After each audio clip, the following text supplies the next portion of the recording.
Hey everybody, Andy here from Parts Online Network. Today we are going to show you how to take an interior door handle off of a Dodge Ram. This procedure is going to be the same from 2002 all the way up until 2008 and 2009 25 and 3500 trucks. It's a super easy job to do. There's only one bolt that holds this on. Now the reason that I wanted to show you this is it's kind of hidden.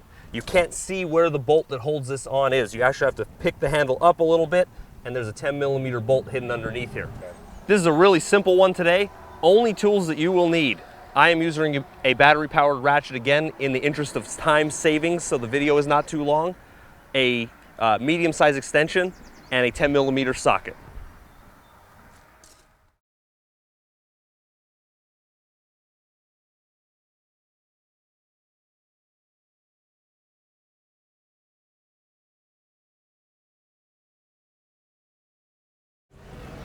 I have my tools at the ready, and I'm just going to show you quick how to pop one of these off.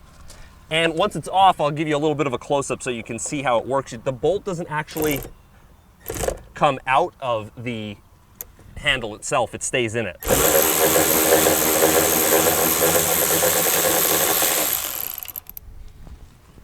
And it really is that easy. Now this one's a little dusty, as you can see, because this truck's been sitting for a while. So it's more like a screw than a bolt, but it does have a thread pitch to it. But that's it. That's all that holds it on. So you pop this off. Now I've seen these break. We sell a bunch of these.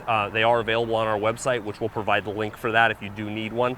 The only difference is this is what they call light slate gray, and this is the 06 to 08 color. The older trucks are a dark slate gray or a tan. We don't get a whole lot of tan trucks. We do more of the dark slate gray on the 02 to 05 and light slate on the 2006 to 2008. And reinstallation is super easy. I'll just show you that quickly while we're here.